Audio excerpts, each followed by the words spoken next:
Hey everyone, Hotfire MTG here, and you got the beach, sitting down on the yellow mustard couch, and we're talking about spoilers, and we're loving life, and just can't wait to shelf some cardboard. So this is going along with the line of that series of videos we've been doing about the spoilers and the colors and whatnot. So we've got two left today. We're going to be going through the multicolored cards. Again, I've just selected several that I'm going to go through at with with fair ease here, and it's not going to suck up, half your data or your entire day. So let's get started. Let's talk about the Planeswalkers, everybody. So we got, excuse me, jeez. We got the Royal Scions at, so this is the Twins bezel. This is one Izzet colors, one blue and a red for your 5 starting loyalty, because why not? Why? Wow. Anyway, so we got 2+1 abilities. We got +1, draw a card, then discard a card. Hey, pitching those extra lands always feels good. +1, target creature gets +2/+0 and gains first strike and trample until end of turn. A lot of keywords stuck on that, so pretty good. Again, this is bringing loyalty up to 6 on turn 1. This is, and then the -8, which is not really an ultimate. It's, draw 4 cards when you do.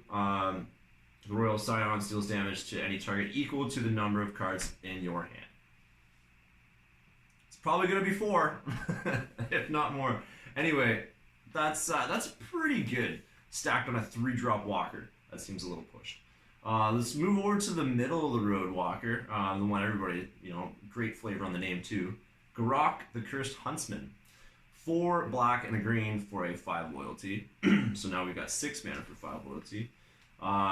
Garak doesn't actually have a plus, but he has a way to do it. So his 0, create 2/2 black and green wolf creatures, tokens with when this creature dies, put a loyalty counter on each Garak you control, not just Cursed Huntsman if you have any others in Modern, blah, blah, blah. And then, so that's how you can get him up to 6, but his -3 is destroy target creature, draw a card. We've got Vraska still in the format. There's a lot of green, black, Golgari just blow stuff up. We got Assassin's Trophy still, so we'll have to see. Mid-range looks very, very viable.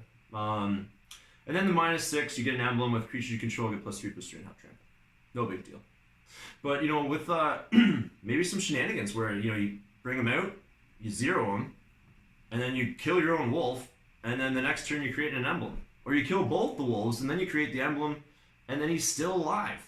So, that's pretty good, too. So, definitely going to see some play. Again, I think mid-range and control is probably going to level out this format, this new standard here. After aggro has its time in the beginning. Everybody's sorting things out. So, moving on to the last Planeswalker. We got Oko, Thief of Crowns. Now, this one probably has the most hype around it. Oko is... so we got 1 green and a blue Simic Walker for 4 loyalty, +2, create a food token. Well, so every turn at the bare minimum, you can just create a food token, sack it, gain 3 life. That seems pretty good. +1, target artifact or creature loses all abilities and becomes a green elk creature with base power 3/3. Well, that's great against your opponents if they have problematic creatures with abilities or whatever, keywords. But you can also just start turning your food tokens into 3/3 elks. So it's make food token, turn into an elk. That's pretty good. So I've seen some shenanigans alongside a Gilded Goose with this, and you can turn 2, some shenanigans will come out of this. I don't know if it's going to be in the Simic Flash deck. I don't think so. I think you're going to see a Sultai deck more likely built around this card. But at any rate, we haven't even talked about his -5. Exchange control a target artifact or creature you control and target creature, and opponent controls with power 3 or less. So you just give them the food token, and you take whatever you want. Now, power 3 or less kind of limits it, but again, just really strong walker.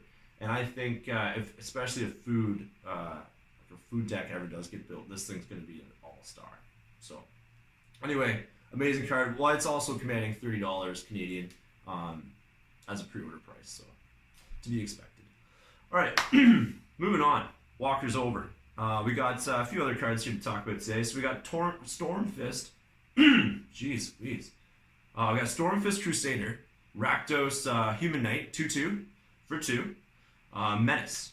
And at the beginning of your upkeep, each player draws a card and loses 1 life. Okay, so you draw a card, they draw a card, you lose a life, they lose a life. It's kind of like a two-sided bob. It is a 2/2 menace for 2. This is good. It's good. That's a good body.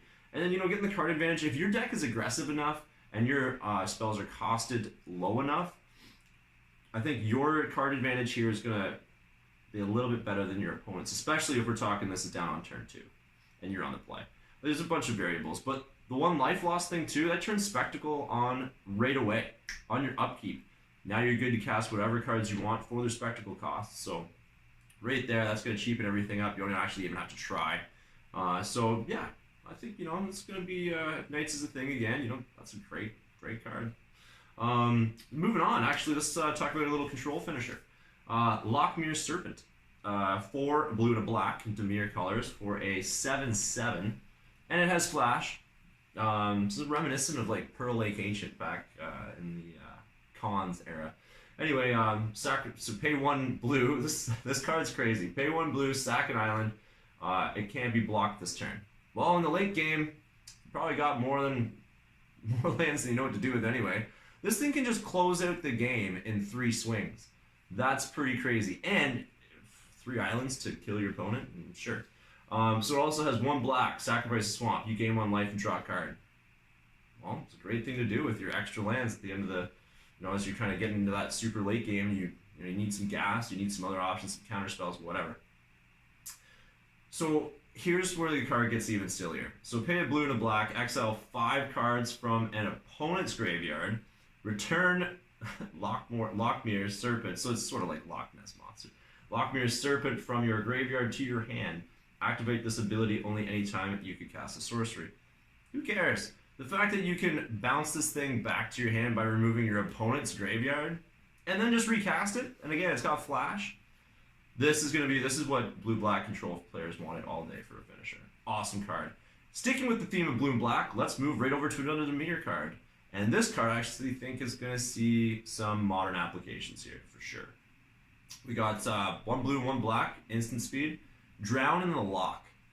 So right now we have Tyrant Scorn, which is for more of the spark. It has a choice, choose mode, right? Same mana cost.